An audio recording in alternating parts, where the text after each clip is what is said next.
Good morning. So, good morning mga partners, good morning mga friends. Um, by the way, anyway, I'm Kenneth from Bohol and sa presentation na to, gusto kong ipakita sa inyo kung ano yung kagandahan ng tinatawag natin na multiple accounts. So, ano yung mga advantages kung by the time you started the business is nag-multiple accounts kaagad. So, siguro ikaw, isa ka sa mga taong nag-member na pero one account pa or hindi pa nag-member at hindi pa nakapag-decide kung ilang accounts yung gusto mong kukunin. So, explain ko sa iyo ngayon kung bakit maganda by the time you start a business, mag-multiple heads ka. So, the beauty of multiple heads. So, may mga options tayo how to start the business. So, first option is tinatawag namin na starter package, which is one head. Second option mo is entrepreneur business package, which is three heads. And third option mo is international builders package, which is seven heads. So, ito yung common options by the time you started the business. So, pero I personally recommend na kung gusto mo talagang seryosohin yung business mo at gusto mo kumita ng malaki dito, so I recommend you start at 3 heads or 7 heads. So, bakit? So, ipapakita ko ngayon sa inyo kung ano yung mga advantage pag nag-multiple heads ka. So, siguro, by the time normally, yung mga distributors na na-explain na ng business, they started at starter package, which is one head. So, sa starter package, yung capital mo is 7,980. So, ito yung pinaka-capital mo sa business and yung worth of products na balik sa'yo, 6,000. And then, meron kang isang scholarship certificate. So, yung sa genealogy mo, ito yung makikita mo. So, one account, meron kang left, meron kang right. So, ipagpalagay na lang natin sa one account, maximum na pwede mong malagay or minimum na pwede mong malagay by the time you started your network is 2 tao. So, what if 8 tao yung napajoin mo? Kasi hindi lang naman 2 yung taong kakilala mo. Posibleng may pangatlo, pang-apat, pang-5. So, ipagpalagay na lang natin na may 8 nag-join sa'yo. So, ano yung magiging scenario or ano yung magiging structure nito para ma-maximize mo yung income pag one account ka lang? So, ito yung magiging scenario. 4 sa left and 4 sa right. So, possibly, yung income na makukuha mo sa 8 tao na nag-join, is a sponsoring bonus, kikita ka ng 8 tigpa 500. So, 500 times 8, 4,000. And then, sa matching bonus, so, kikita ka ng 4 na tigwa 1,500. Okay? So, 1,500 times 4, equivalent to 6,000. A total of 10,000 pesos yung kinita mo sa 8 tao na nag-join sa'yo. Sa one head. So, ano yung advantage pag you started entrepreneur business package or 3 heads? So, magkano yung kapital sa entrepreneur business package? Yung kapital is 23,940.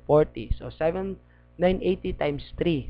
So, yung worth of products na nabalik sa'yo is 18,000. And then, ito yung magiging structure mo. Ikaw yan si U1, U2, at saka si U3. So, by the time you started the business, ganito yung structure na makikita mo sa genealogy mo.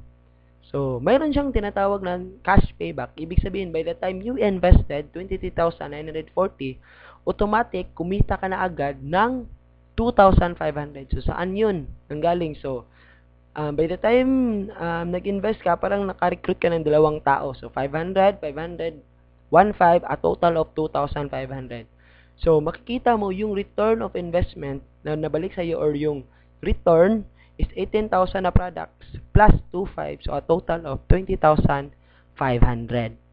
Okay? So, yung cash out, parang yung pera na talagang pinalabas mo, inilabas mo by the time na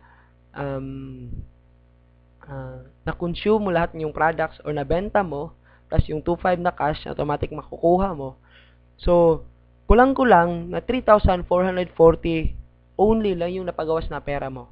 Kasi 23,940 minus 20,500, so nasa 3,440 lang. So, kagandahan nito, mayroong tatlong scholarship or mayroon pa siyang tatlong scholarship na makukuha mo by the time you invested 23,940. So, the same scenario, yung pagpalagay natin nangyari na mayroong 8 taong nag-join sa iyo, ito yung magiging scenario. So, tigda dalawa. So, under kay U3, 2 tao sa left at saka sa right. And then, sa U2, 2 tao left at saka sa right. So, magkano yung income mo? Sa 8 tao na nag-join, ng 3 heads yung, nagsimula ka ng 3 heads. So, yung income mo, the same, sponsoring bonus is 500 times 8, 4,000. Pero sa matching bonus, kikita si U3 ng 2 tigwa 1.5. Okay? Kasi may 2 match na nangyari under kay U3. So, 3,000. The same kay U2, 3,000 din. And then kay U1, mayroong 4 na match. Kasi 4 sa left and 4 sa right. So, total of 6,000. So, kulang-kulang magkano lahat yung kinita mo by the time yung 8 tao nag-join sa'yo. So, a total of 16,000 pesos. Okay? So, yan yung kinita mo by the time yung 8 tao nag-join sa'yo, nagsimula ka entrepreneur business package.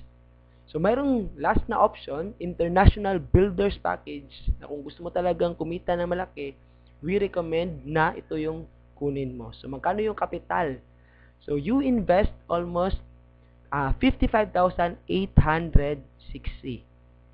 So, kulang-kulang mga 56,000.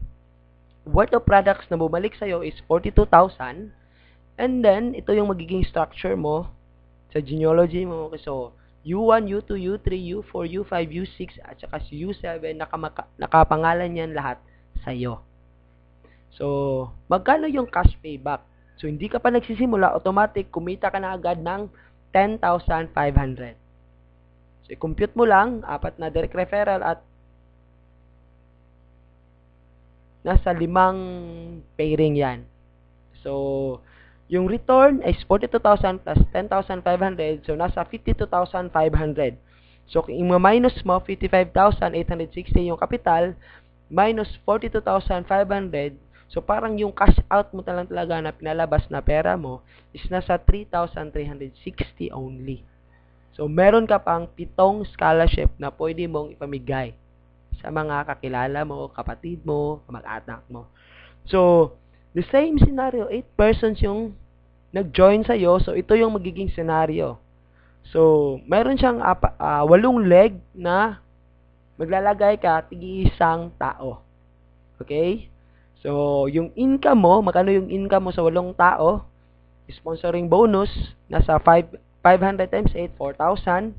So, matching sales bonus, si U7, kumita siya ng isang pair. So, 1.5. So, si U4, U5, U6, at saka si U7, kumita sila ng tigo 1.5 sa matching bonus. So, lumalabas, si U7 to U4, kumita ka ng 6,000. Okay? Si U3 at saka si U2, kumita ng tigda 1.5. So, a total of 3,000 times 2, 6,000. And then si U1, 4 na 1.5, so kumita siya ng 6,000. So, lumalabas yung total na income na kinita mo sa 8 tao is 22,000. So, ano yung pinagkaiba? Tingnan natin yung income comparison. So, sa 8 persons na nag-join sa'yo, pag 1 head ka lang, 10,000 yung kikitain mo. Pag 3 heads ka, 16,000. Pero pag 7 heads ka, kikita ka agad ng 22,000 pesos. So, sa palagay mo, ano yung mas maganda? 1 head, 3 heads, or 7 heads? So, ito yung kagandahan ng multiple heads. The same effort, pero different results yung makukuha mo. Pag nag-1 head ka lang, 3 heads ka lang, and 7 heads. So, ano ba yung gusto mo talagang, paano ka magsisimula? So, nasa sayo na yon. And I hope na mayroon kang nakuha sa presentation na to, and we recommend talaga na mag 7 heads ka kung gusto mo talagang kumita ng malaki sa AIM Global.